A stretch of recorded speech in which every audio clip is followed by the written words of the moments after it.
Jeremiah, I can't tell you what a good job you did. I'm so impressed with you. You look so confident. You look poised.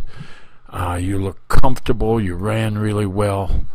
You could be very, very good at this if you choose to stay with it. Give yourself 4 or 5 years to really get a background, and you're going to be very good. You're way ahead of the curve now for your level of experience. It's a good foul get here. Good foul signal. I wouldn't worry about the ball. The important thing here is to make sure you verbalize the shooter's number. Get started with that earlier. Verbalize to your partner, who has to administer the free throw, what the number of your shooter is. That's the paperwork. How are we going to resume play? And in this situation, we're resuming play by 2 free throws by whoever this is shooting the free throws.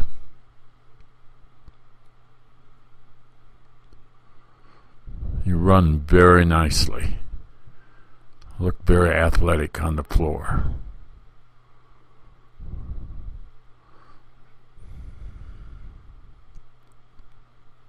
Good look on your part, moving out there to get a better look.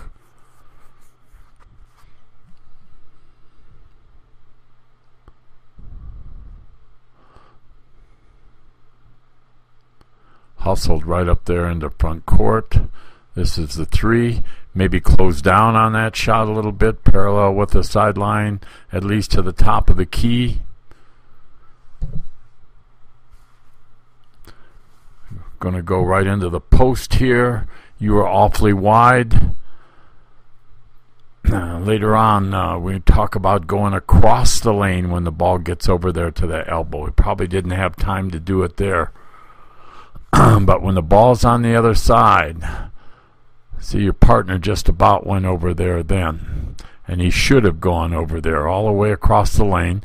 You just have to remember that if there's a turnover, or if the ball goes the other way, you got to go back out on your proper side so that we balance the court. Good job of getting in there and getting the ball and setting the table.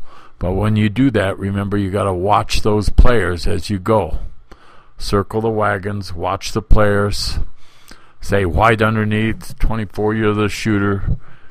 Set the table so that when your partner is done reporting and gets back to his spot, you're ready to go. We want to down the road. We want to work on a little more style on your direction signal. And it's a whistle, it's the color, then the direction signal. There's a definite separation between the whistle, saying the color, and then last the direction signal.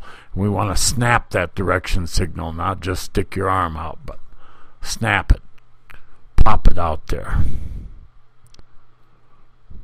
A little late on his 5-second count there. Good block. Both of you guys did a good job of not calling a foul on that. Go ball side when that ball gets over in that corner. Go across the lane. Then you would come back out on this side.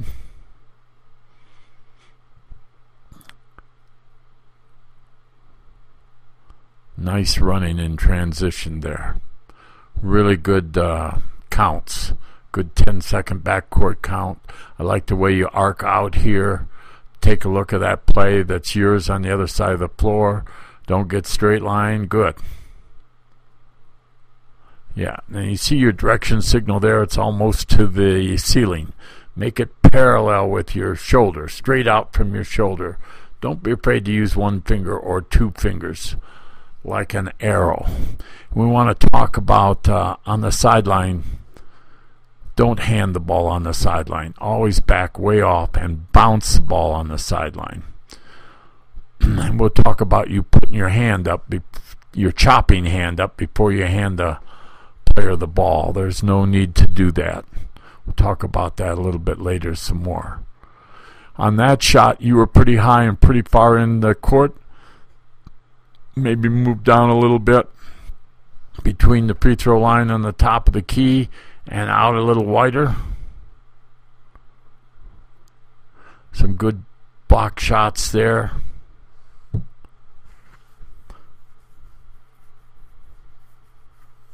See where you're standing? Probably want to, when that 3-point shot goes up, move down to where that coach is in that direction.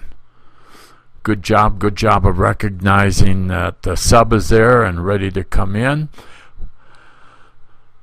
This is a backcourt foul, and we did not switch on it. That's good.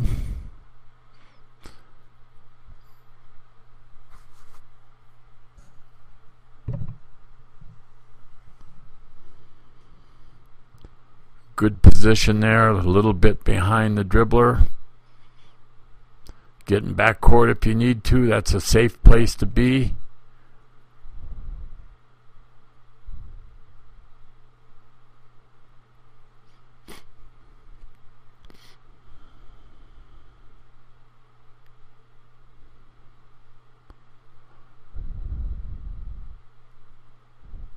There again, you see how high you are there. Maybe get down. Top of the key anyway. Now here's another backcourt foul, and you switched on this backcourt foul. You see when you were going in to get the ball and he's coming out to report, there's nobody left to watch the players as they go up the court. Luckily this time we had a press on, and many of the players are down here at this end of the court. Often the players are going to the other end of the court. So I suggest don't ever switch on backcourt fouls in two-person. Just not enough people to cover the all the players. On that trap, that high trap there, you could have been on the division line.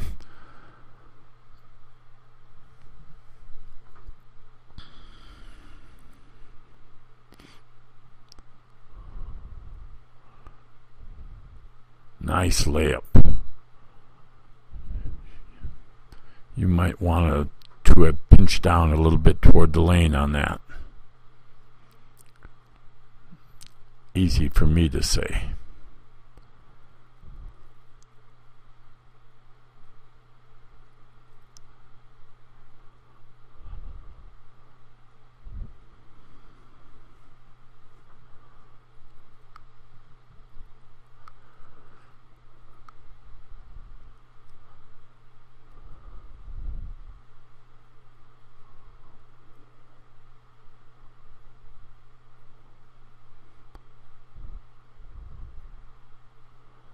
When that ball's 2 lanes away from you, move to the middle lane to cover it. There you're straight lined a little bit, but that's the way to move down. Did you see how you moved down there? That's the way to close down on a 3-point shot. And I think you move that time to get an open look on the shooter, which is good. Position adjust. You did a nice job there. Real easy to get straight lined as the trail in 2-person and as the C in the trail in 3-person. Now right here you could be across the lane. See where your post, offense and defensive posts were? You could have been across the lane, and then when that ball got stolen, you would have gone the other way. You don't switch on this play. This is a front court foul. Rick was the lead. Rick is still the lead. You were the trail. You're still the trail. You didn't switch. Try to switch on all front court fouls. And sometimes they're kind of hard to figure out, but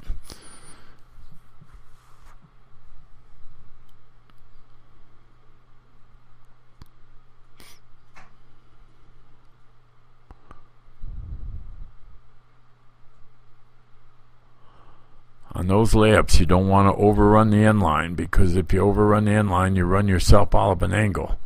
So when you're the lead on those kind of fast breaks, stop at the end line and see how far you're running inside the court. When you're the lead in that transition, try to have 1 foot running on the boundary line. The way that play was, you had to look right over your shoulder, and you pretty much had to really crank your neck to see what was happening when the ball was coming toward you. get wider, it's easier to see that. There you are again. Instead of transitioning on that yellow volleyball line, try to transition on that blue line that the coach is standing on there. Any of that makes sense? Now here you're going to put your arm up. You don't need to put your arm up first. Hand the ball first. Then as you back out, you can put your chop arm up. It makes you look much more comfortable. Doesn't make any sense putting your arm up first. The kid doesn't even have the ball yet.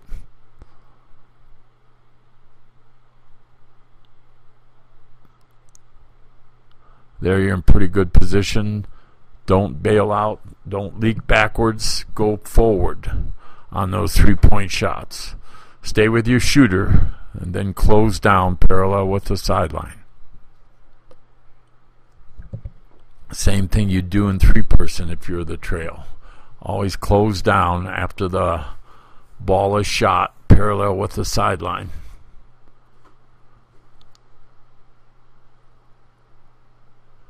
Good get. Now slow down here. This is a perfect place to give your numbers. Don't want to be in a hurry and you're moving through that whole thing. Come out there, stop, take a breath. Look where the coach is. He was out there a lot. He wasn't yelling at you. He was trying to coach his kids, but he doesn't belong out there at the division line. Find a way to very kindly tell him, "Sir, please stay in the box. Help me out, please." Particularly hard when one coach stays in the box and the other coach doesn't. Good get by Rick. And you don't switch here either. You were the trail and you're still the trail. Rick should have been the trail. You should have been the lead.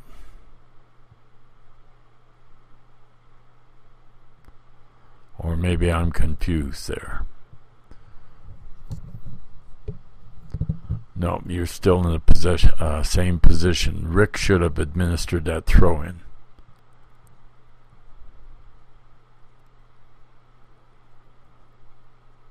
Balance the court over here. Good job. I like the way you get up high there. All the players are over on the other side of the court. Nice adjustment there.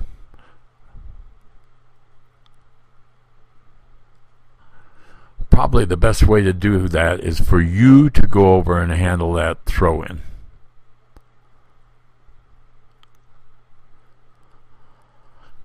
But it works either way.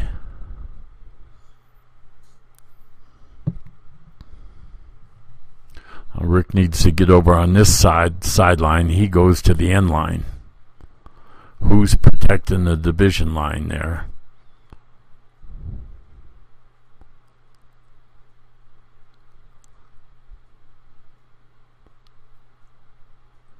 End of the quarter.